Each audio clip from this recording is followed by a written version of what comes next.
하나님께 소망을 두고 사십시다는 제목입니다. 146편부터 150편까지 시편은 할렐루야로 시작을 해서 할렐루야로 끝나는 시편입니다. 그래서 할렐루야의 시라고 얘기하기도 합니다. 오늘 146편에 의하면 우리가 하나님만을 의지하며 살아야 됨에 대하여 설명하고 있고, 그러면서 하나님이 우리에게 어떤 분이신지에 대하여 설명해주고 있다라고 하는 거죠. 먼저 1절부터 우리가 하나하나 살펴볼 텐데요. 할렐루야, 내 영혼아 여호와를 찬양하라. 나의 생전에 여호와를 찬양하며 나의 평생에 내 하나님을 찬송하리로다. 1절과 2절을 통해서 우리가 알 수 있는 것은 뭐냐면, 하나님께 소망을 두고 하나님을 의지하는 사람은 평생 하나님을 찬양하며 사는 사람입니다. 그렇다면 나는 오늘 하나님을 찬양하며 살아가야 되겠다라고 하는 것을 잊어서는 안 되겠죠. 내 영혼아 여호와를 찬양하라, 이렇게 이제 시작을 합니다. 이 말은 개인적으로 하나님을 찬양하는 삶을 살아가겠다라고 하는 거죠.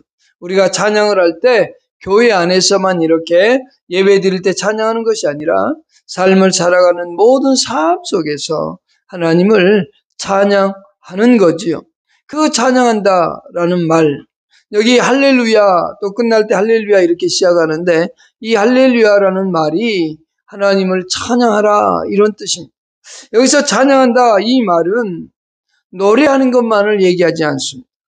하나님을 자랑하는 것, 그리고 하나님을 인정하는 것, 하나님을 노래하는 것, 이 세 가지를 다 가지고 있는 단어가 바로 할렐루야입니다. 그런데 여기 시편 기자는 이럽니다. 내 영혼아 여호와를 찬양하라.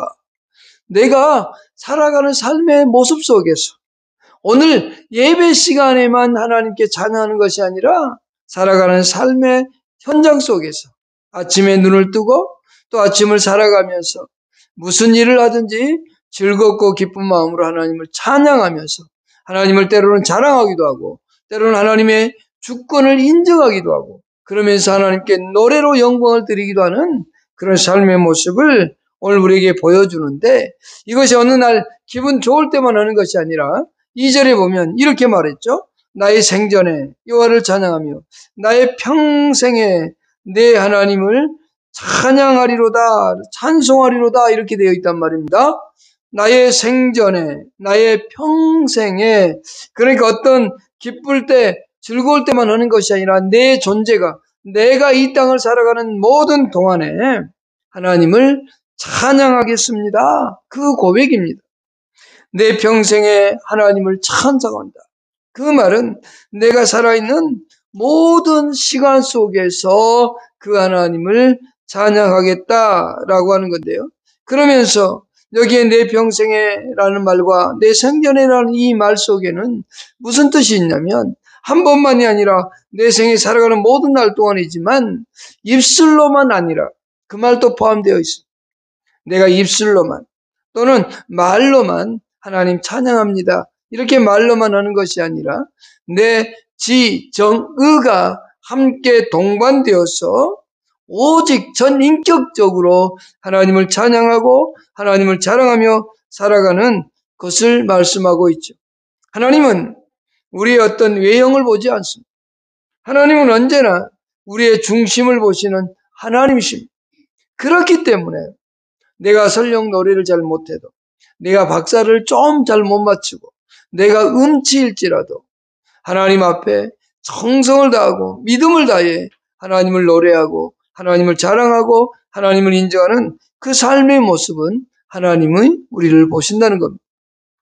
사무엘상 16장 7절에 보면 다윗을 사무엘 선지자를 통해서 다윗을 왕으로 세우고자 하실 때 그 이세 가정이 보니까 형제들이 다 화려하고 잘생겼습니다. 그래서 사무엘이 생각합니다. 야, 하나님이 이 아들을 선택하셨고 둘째도 이 아들이구나, 셋째도 이 아들이구나, 하지만 하나님은 다 아니다, 다 아니다. 일곱째까지 살폈는데 하나님은 다 아니다 라고 말씀하시면서 하나님은 외모를 보지 않는다, 중심을 보신다고 말씀하시거든요. 그러면서 다윗을 살피고 다윗을 선택하시죠. 우리는 이 사실을 잊어서는 안 돼요. 하나님은 언제나 나의 중심을 보시고 나의 찬양을 받으시는 하나님인 것을 잊어서는 안 되죠. 이사야 43장 7절을 보면 하나님께서 우리를 창조하신 이유가 하나님을 찬송하기 위함이라고 말씀하고 있습니다. 하나님의 영광을 위하여 창조된 자를 오게 하라고 말씀하시고 21절에서 하나님의 찬송을 부르도록 우리를 창조했다라고 말씀하고 있습니다. 또한 에베소 1장 3절로 6절을 통해서 우리를 하나님께서 예수 그리스도 안에서 선택하고 우리를 하나님의 자녀 삼으신 그 이유가 영원하신 하나님을 찬송하기 위함이다라고 말하고 있습니다. 영광의 찬송을 드리도록 하기 위함이라고 에베소 1장 3절로부터 6절에 말씀하고 있습니다. 특별히 6절에서 그렇게 하나님을 영광 가운데 찬양하도록 우리를 부르셨다. 그리고 하나님이 자녀 삼으셨다라고 말씀하고 있습니다. 우리가 하나님의 자녀된 사람들로서 평생 하나님을 찬양하고 자랑하고 인정하면서 사는 것, 그것이 곧 하나님을 의지하고 하나님께 소망을 두고 살아가는 삶의 모습이다라고 하는 거죠. 자, 두 번째 보십시다. 3절과 4절을 보십시다. 귀인들을 의지하지 말며 도울림이 없는 인생도 의지하지 말지. 그의 호흡이 끊어지며 흙으로 돌아가서 그날에 그의 생각이 소멸하리로다. 5절요. 야곱의 하나님을 자기의 도움으로 삼으며 자기의 하나님에게 자기의 소망을 두는 자는 복이 있도다 라고 얘기했는데요. 5절은 조금 이따 살펴보고 3절과 4절을 통해서 배울 수 있는 건 뭐냐면 평생 내가 하나님을 찬양하며 살아가는 사람, 그리고 하나님을 의지하는 사람은 사람들을 의지하지 않습니다. 사람들을 의지하지 않고 하나님을 의지하는 삶을 살아가고자 결심해야 된다라고 하는 겁니다. 거기에 3절에 귀인들을 의지하지 말며 도울림이 없는 인생도 의지하지 말라 그랬는데요. 여기 귀인들이라는 말은요, 방백, 귀인 이렇게 번역이 가능하다는데요. 개역개정 성경은 방백들로 나옵니다. 이 말은 어떤 영향력이 있는 사람 혹은 탁월한 위치에 있는 사람들을 가리킵니다. 그러니까 어떤 높은 위치에 있거나 어떤 어려운 문제가 있으면 그것을 해결해 줄 수 있는 그런 사람들을 얘기할 수 있겠죠. 내가 어떤 문제가 필요해서 누군가에게 이걸 요청하면 그 사람이라면 충분히 해결해 줄 수 있는 위치에 있는 사람 또는 그런 영향력을 갖고 있는 사람, 이것들을 생각할 수 있겠죠. 우리는 살면서 어려운 문제가 닥치면 제일 먼저 떠오르는 게 뭐냐면 나를 도와줄 수 있는 사람이 누가 있을까? 나에게 도움을 줄 수 있는 사람이 과연 누가 있지? 누구누구에게 도움을 청해 볼까? 누구누구가 어느 관공서에 있으니 높은 위치에 있으니 그 사람에게 도움을 청해 볼까? 이렇게 먼저 생각이 돼요. 우리는 사람은 누구나 다 어려움 앞에 닥치면 그런 생각을 하게 되어 있어요. 그렇지만 하나님은 우리에게 말씀합니다. 뭐라고요? 그들을 의지하지 말라라고 말해요. 그러면서 그 다음에 더 구체적으로 설명하는데, 왜냐? 도울림이 없는 인생도 의지하지 말라라고 얘기죠. 그러니까 여기서 말하고 있는 것은 월등한 존재를 포함한 모든 인간에게, 사람들에게 도움을 의지하지 말고 신뢰를 두지 말라는 겁니다. 이 말은 전적인 하나님을 의지하려고 얘기하는 건데요. 우리가 1순위를 먼저 뭐 해야 되느냐? 하나님께 의지하라. 하나님, 이런 문제가 생겼는데 어떻게 하면 좋겠습니까? 먼저 물어보는 게 중요한 거예요. 그렇다고 해서 사람들과 살아가면서 무조건 입만 다물고 있는 것은 옳은 게 아닙니다. 때로는 내가 말을 통해서 나의 도움을 누군가가 이루어줄 수도 있어요. 그러나 중요한 건 먼저 하나님께입니다. 그렇게 얘기하고 사람들에게 말했을 때 하나님이 어떤 사람의 마음을 감동시키든 내가 알지 못했던 어떤 것들을 해결할 수 있는 길과 방법을 다른 사람들을 통해서도 알려줄 수 있기 때문에 그렇습니다. 근데 우리가 지금 여기서 말하고 있는 건 뭐냐면 하나님께 먼저 의뢰하지 않고 자기 스스로 의지하고 자기 스스로 해결해 보려고 하는 자세를 가지고 있다라고 하는 거죠. 근데 여기에 도울림이 없는 사람도 의지하지 말라고 하면서 말하고 있는 이유가 뭐냐면 4절에 보십시다. 그 이유를 설명합니다. 너 그의 호흡이 끊어지면 흙으로 돌아가서 그날에 그의 생각이 소멸하리로다. 다시 말하면 내가 도움을 청했는데 그 사람이 아무리 좋은 생각을 가지고 있고 아무리 훌륭한 생각을 가지고 있다고 해도 그 사람이 죽어버리면 아무 쓸모가 없다는 거예요. 어떤 좋은 계획을 갖고 내가 누군가에게 도움을 요청했어요. 도움을 요청했는데 그 사람이 그래 내가 그 해결해 줄게 그랬는데 그 사람이 죽어버리면 아무것도 해결할 수가 없다는 거죠. 그러니까 인간이라는 존재가 세운 계획과 어떤 훌륭한 목적이 있다 할지라도 그의 생명이 끝나버리면 어쩔 수가 없다라고 하는 거죠. 여기 흙으로 돌아가는 존재라고 얘기합니다. 호흡이 끊어지면, 다시 말하면 생명이 끝나면 흙으로 돌아가서 그 날에 그의 생각이 소멸하리로다. 첫 번째, 흙으로 돌아가는 존재가 바로 누구냐? 인간이라는 거죠. 여기서 흙으로 돌아가는 것은 인간 창조의 본질, 그것이 흙이었잖아요. 그래서 흙으로 돌아가는 무가치한 존재임을 보여줍니다. 아무리 자신이 높은 지위에 있다고 할지라도 그 속에 하나님이 생명을 끊어버리면, 그의 호흡을 끊어버리면 그것 또한 흙으로 돌아갈 수밖에 없는 존재이기 때문에 의지하지 말라고 얘기하고 있는 겁니다. 진정 우리가 의지할 때뿐이 하나님뿐임을 다시 한번 강조하고 있고요. 그들의 생각이 소멸하리로다 라고 되어 있죠. 그의 날에 그의 생각이 하나님의 호흡을 끊어버리는 그날에 그의 생각도 다 없어져 버린다라고 얘기하고 있는데 그 말이 무슨 말이냐면 아무리 훌륭한 계획을 세우고 목적을 세우고 수단과 방법을 세웠다 할지라도 그의 생명이 끝나버린다면 아무 쓸모없는 수포로 돌아가기 때문에 그렇다는 겁니다.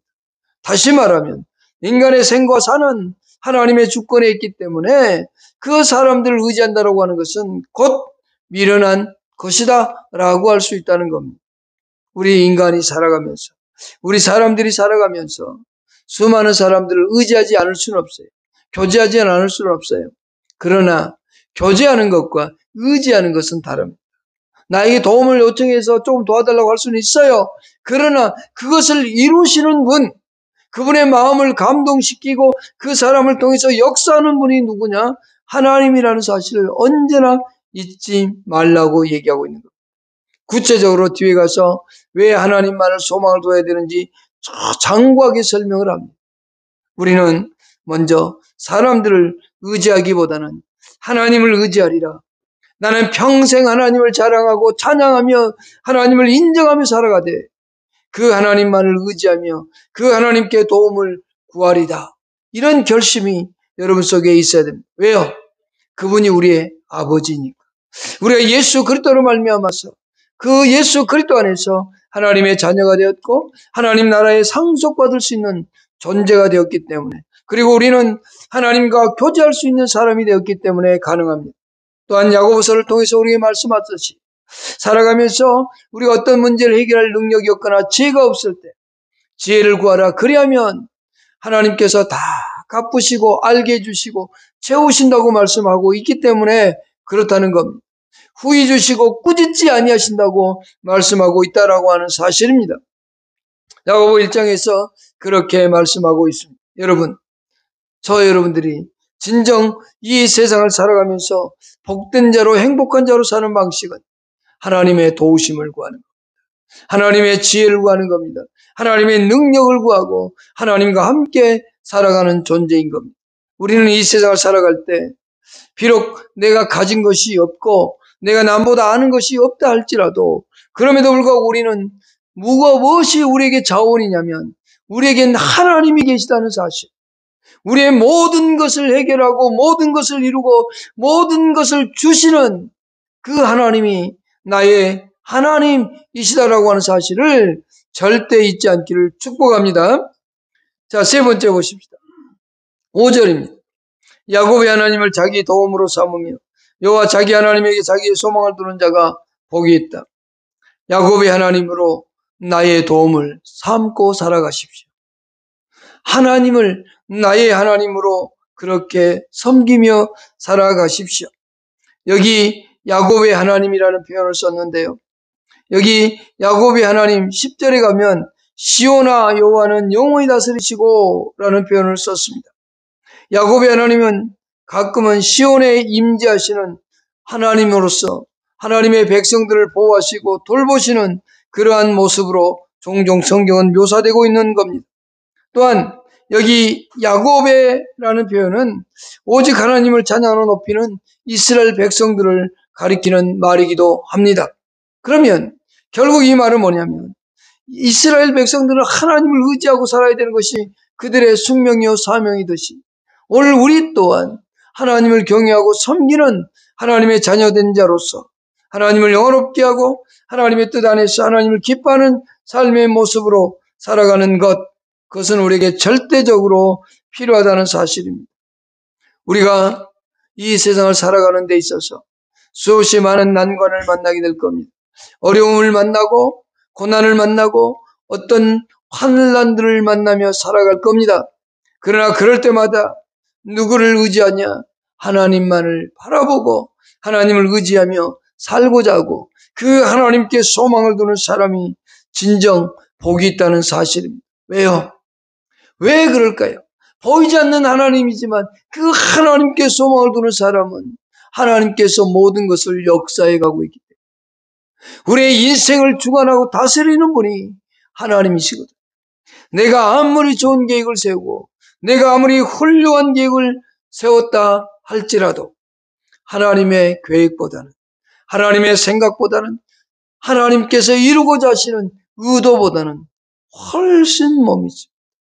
아니 하나님의 생각 앞에 우리는 아무것도 없는 보잘것없는 존재인 겁니다. 왜요? 6절부터 이제 볼 텐데요. 이 하나님이 얼마나 위대한 분이신가, 왜 우리가 하나님께 소망을 두고 나의 도움으로 삼아야 되는가, 그 이유에 대해서 6절부터 설명합니다. 여러분 이 6절을 살피기 전에 먼저 나는 인생 끝난 날까지 오직 하나님을 나의 도움으로 삼고 살겠노라, 이 결심이 여러분 가운데 먼저 있기를 축복합니다. 6절 보십시다. 이제 하나님이 어떤 분인가를 쭉 설명해 가고 있습니다. 여호와는 천지와 바다와 그 중에 만물을 지으시며, 첫 번째 만물의 창조자이시라고 말씀하고 있습니다. 우리는 창세기 1장 1절을 시작할 때 태초에 하나님이 천지를 창조하셨느니라고 말씀합니다.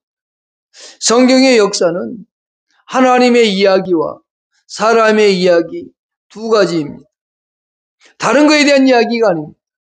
하나님의 구속의 역사의 이야기, 하나님이 어떤 분이며 하나님께서 우리 인간을 위하여 어떻게 일하고 계셨는가에 대한 이야기이면서 동시에 우리 인간은 그 하나님의 창조물로서 처음 하나님과 교제하다가 타락한 우리 인간, 그럼에도 불구하고 하나님의 사랑 가운데서 하나님의 사랑을 누리며 살아가는 인생의 모습을 보여주고 있는 것이 성경입니다. 우리 인간은 가끔은 내가 하나님의 피조물이라는 사실을 잊어버립니다. 우리는 하나님께서 우리를 창조했지만 우리 인간의 대표자이신 아담의 타락함으로 말미암아 우리는 타락한 존재가 되었습니다. 그러나 둘째 아담이신 예수 그리스도 안에서 우리는 다시 새 생명을 얻어 새로운 창조물이 되었으며 예수 그리스도 안에서 믿음으로 의롭다고 인침을 받은 존재자입니다. 이제 예수 안에서 우리는 새롭게 창조되어진 사람들로서 이 땅을 살아가고 있다는 사실을 기억해야 됩니다. 그렇기 때문에 우리는 하나님을 나의 소망을 두고 나의 의지자로 여기며 섬기며 살아야 된다는 사실. 두 번째, 6절의 후반절에 영원히 진실함을 지키시며 라고 되어 있습니다. 하나님은 진실하신 분입니다. 영원한 진리를 지키신 분이라는 뜻입니다.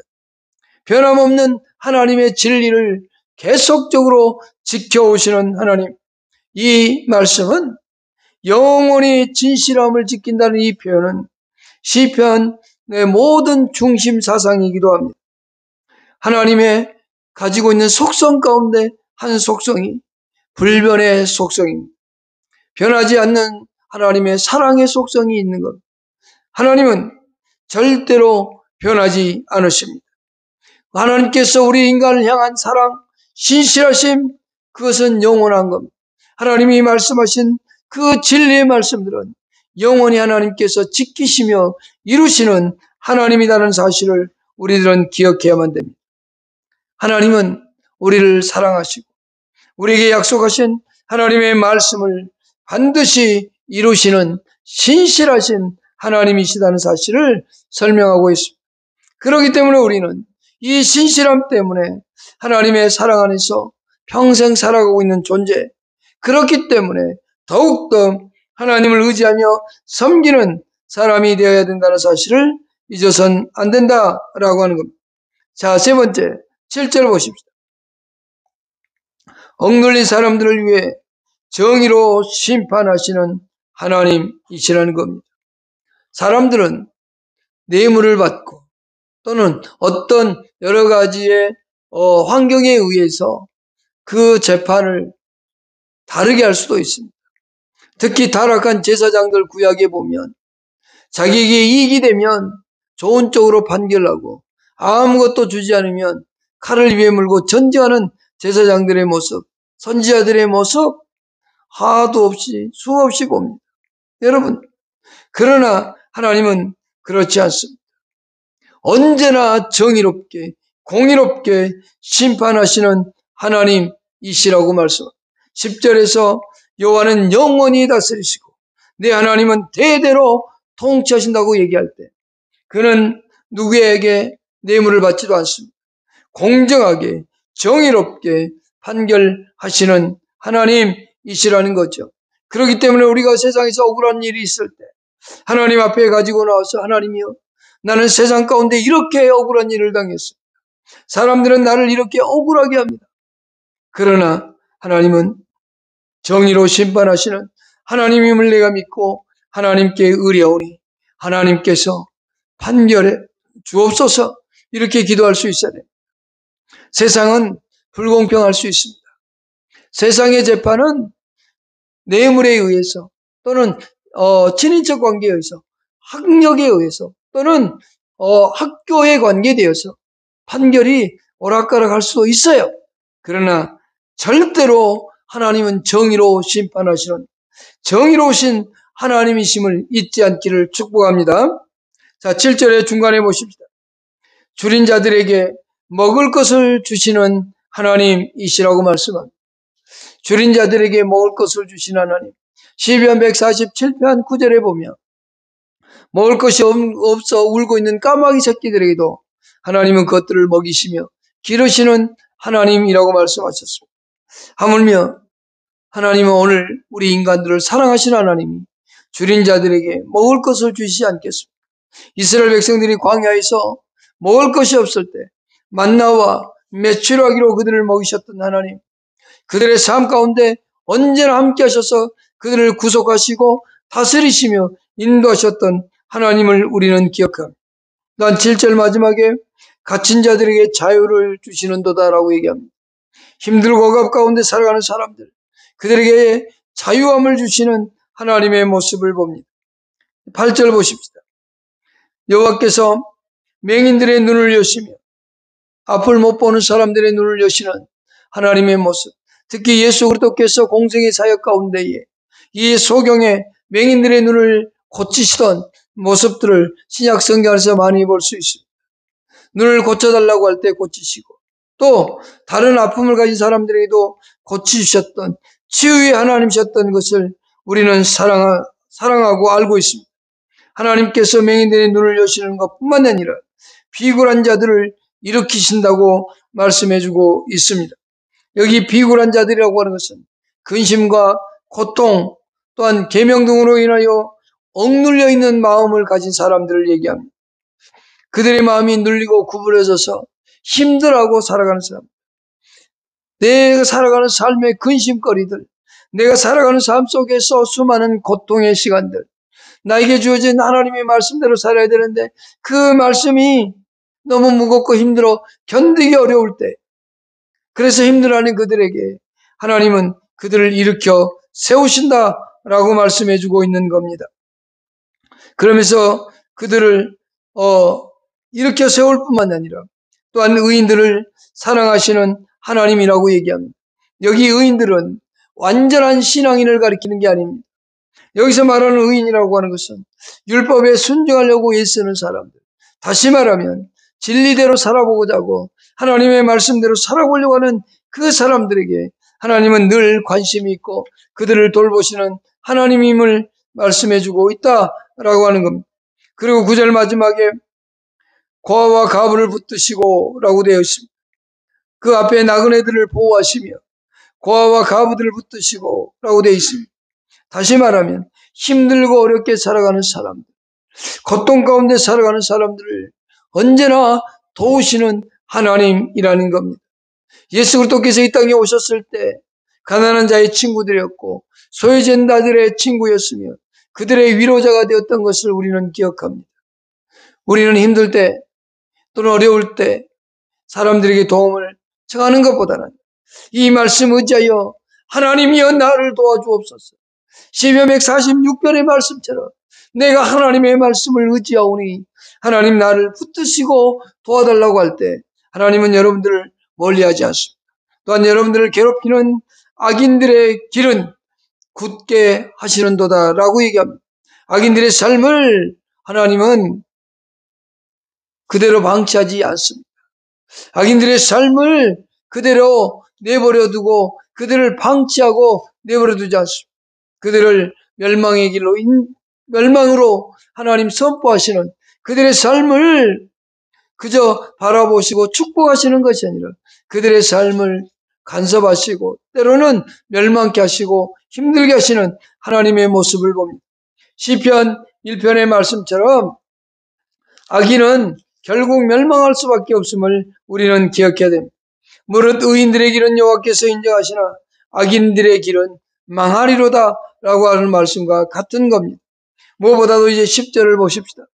우리가 생각할 네 번째는 우리를 통치하시고 다스리는 하나님을 믿으며 살아가십시다.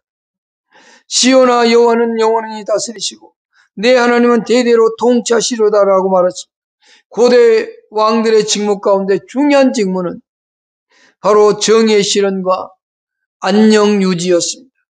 왕이라면 정의롭게 모든 것이 이루어가도록 해야 됐고 또 백성들이 그들이 잘 살아가도록 해주는 것이 왕의 책무 가운데 하나였습니다. 하물며 하나님은 우리 인간과 절대로 비교할 수 없는 정의의 실현과 축복을 우리에게 주시는 하나님이십니다. 복을 주시는 하나님, 우리에게 생명을 주셨던 그 하나님, 예수 그리스도를 이 땅에 보내셔서 우리에게 영원한 생명을 주신 그 하나님께서 여러분이 살아가는 삶의 터전 속에서 어렵고 힘든 문제들을 해결해 주지 않으시겠습니까? 여러분들이 하나님을 의지하고 그분께 소망 두고 그분과 대화하고 그분의 도우심을 구할 때 하나님은 모른 채 하지 아니하시는 하나님입니다. 오히려 이사야 41편 10절에서 말씀하는 것처럼 의로운 오른손으로 너희들을 도와주신다고 말씀하지 않았습니까? 여러분, 하나님은 여러분을 도우시는 하나님이라는 사실을 절대로 잊지 마십시오. 하나님은 여러분의 삶을 언제나 간섭하시고 다스리시고 통치하시는 하나님임을 잊지 않고 살아갈 수 있기를 축복합니다. 언제나 그 하나님의 사랑 안에서 행복을 누리며 하나님과 동행하는 여러분 될 수 있기를 소망합니다. 기도하십시다.